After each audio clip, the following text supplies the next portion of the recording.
What's up, guys? Benny. It is really hard these days to justify doing a live show or a show that covers politics in a way that actually affects the political realm, because the political realm has been taken over by assassination culture. Terrorism is on the rise. The president was shot in the head live during an event. Members of the MAGA movement killed. Charlie Kirk assassinated on a live stream. Changed the world forever, but obviously what it has proved is that assassinations work and can truly devastate your political opponent. And we've seen a sharp and absolutely rabid uptick in threats against us and threats against my family. And you need to begin to start to justify, like, well, is it all worth it? It's the question that I know that a lot of creators are asking themselves right now. Here's a man. His name is Andrew Ayar, who showed up on my doorstep where my wife and children live, banging on my door, demanding to see me, pacing around, sweating, screaming. My wife barricaded herself inside of the house. It looked like he had a firearm. Then he went door to door in my neighborhood, banging on my neighbors' doors, screaming about, where is Benny Johnson?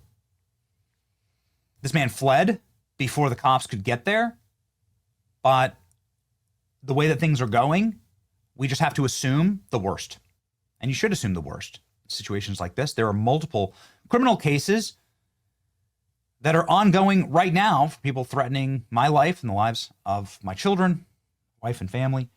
When you become a father, you sort of lock in and everything changes. You know, a flip switches and you just become something totally different. You become beast mode protectionist against those that are the closest to you. And there's really just nothing else that is worth their safety and security. This is something that Tim Pool is realizing right now. Tim Pool's studio was shot up after a show on Friday. Multiple rounds shot into his home and into his studio. And Tim is now considering canceling IRL. He's considering quitting entirely, saying there's just no way that I can justify the security expense, which of course is extreme, or the expense of having a wife and a kid who are unsafe. Tim became a father this year, and he says, we give out the address for this studio every single day, multiple times a day, and it's been out to thousands of people, and now those thousands of people are potentially leaking that address, and there are individuals that are threatening, terroristically shooting at Tim, his wife, his kids. I called Tim this weekend about a number of different things, but Tim told me directly, I'm planning on shutting the show down. Here's what Tim said this morning on his live feed. We're going to have some emergency meetings. We've already had emergency meetings for obvious reasons. And there is a possibility that the 19th is the last episode of Timcast IRL. We are doing everything we can to make sure that's not going to be the case. It's no secret that I've been frustrated and disillusioned with a lot of people in politics, but that's no reason to walk away from doing our nightly show with a tremendous success. But the cost is not just money anymore. The cost is the safety of my family, myself, and there are many ideas we're floating around. This morning show that I do, I can do by myself. Preferable not to. It's nice to have some help for some things, but I can, and I did. I can wake up, sit on my computer, prepare these things, camera setup. Most people who do these, they're called video on demand, solo videos, don't have staff. That reduces all of our costs, allows us to shift resources into security, move into an undisclosed location where we never give out our address again. Timcast IRL requires flights, coordination with assistants, sending of our address and location to numerous people per day, every day. People come here and they see the property. It requires us to cover travel accommodation, multiple producers, and with the increase in security costs, it's becoming damn near impossible. So something's going to change. Temporary solutions were proposed, which may transform into permanent solutions, which actually could be tremendous. And I don't want to say too much just yet because, well, we've already had one emergency meeting following this scare, whatever it was. We are going to have an actual full-on assessment of priorities, costs, resources, and I'll say right now, I mean, I probably shouldn't say too much, but actually, I'm not going to say it. I'm not going to say it. I want to give you guys the update on the plans for starting off in the new year, but again, for security reasons, this is what happens, right? Where are we right now? Tim Pool says that he would be dead were it not for his security, that the intention here, the shooting up of his studio, was to kill him. I mean, I guess there's just absolutely no reason to assume otherwise. Tim Pool saying that the costs of having 24-hour security, well, he just can't pay them. And more importantly, would you be able to prevent something like this from happening again? Here we go. I believe that if they had a clean shot and an opportunity, I would be dead. I'm not saying I'm the first target. Clearly, I'm not. There are many other more prominent personalities that I believe have been and will be targeted. And I'm not trying to say that lightly. Knock on wood. But obviously, Charlie Kirk was murdered. And you can believe by whoever you want. We'll see the evidence, I suppose. We'll see the trial. We'll figure these things out. But it did happen. And that's where we're currently at. I believe there are many other prominent conservative personalities who would be dead were it not for the security measures. I think there is one main reason to do something like this, what we saw on late Friday night, Saturday morning. They want to end the work we do. And they might.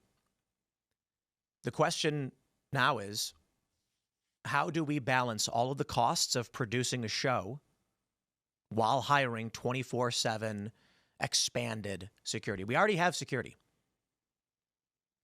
But now we have a gate, we have cameras, we have hidden cameras, audio recording. We're all armed. We now need to add several more. I try to keep the security stuff vague for a reason, because we don't want to expose how our security is operating. The costs could range from $2 to $6 million in increased costs over something like this, especially as we're going into a political year. This is an off year. The election ended a year ago. It's 1 year now, and we're looking at several assassination attempts on the president. We're looking at the death of Charlie Kirk. And you know what really is terrifying? The assassination of Charlie Kirk may be the most effective political assassination in our history. The suspect is presumed to have leftist sympathies, left-aligned ideology. And now, because of conversations from many prominent individuals, I'm not singling out any one person, there are many people doing this, Turning Point USA has become the perpetrator of the crime against themselves. Believe whatever you want. You can believe whatever you want.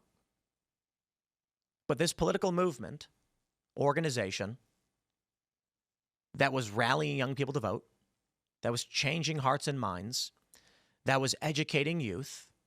Again, whatever your opinion of them is, whether you like their opinions or not, they were doing this. And it is unquestionable that they got Donald Trump elected. Now, there are many people who didn't want that to happen. Turning Point USA would have been the principal organization to help Republicans win the midterms, breaking the historical trend of the opposition party taking the House. With Charlie Kirk's death, we are now seeing disarray. Now, maybe they'll be fine. It's certainly not the same without Charlie. But the fact now that Turning Point is viewed as the villain by so many people, especially on the right, it's going to hinder their ability to win a midterm, to rally people to vote against the neoliberal order, the liberal economic order, as it were. Democrats might actually win. Trump will get impeached. And this means dark days indeed. Tim then goes on to sort of savage what's been happening in the accelerationism of a lot of bad actors online that are trying to rip apart the MAGA movement, that are trying to, well, create a environment where people are really, truly radicalized, where you're seeing assassination culture, one, take root, but then you're also seeing a lot of bad faith arguments and a lot of bad faith operators try and create careers for themselves,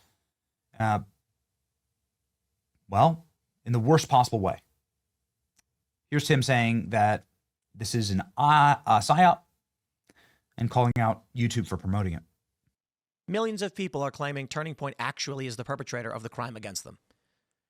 Dare I say, one of the most effective psyop campaigns and political assassinations. You know, I have a question. And again, it's not meant to target any specific individual, though I think many people will infer, because there are some more prominent than others. But I mean this for even the smaller channels with 50 to 100,000 subscribers that are getting millions of views by doing this. Why is YouTube promoting this? I mean, you know this is how it works.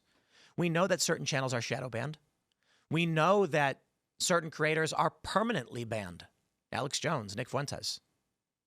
So how is it that these channels that are telling everyone Turning Point is the perpetrator, this is in defiance of what the FBI is saying. I'm not saying trust the FBI, don't get me wrong. But YouTube historically has suppressed this kind of content, not promoted it.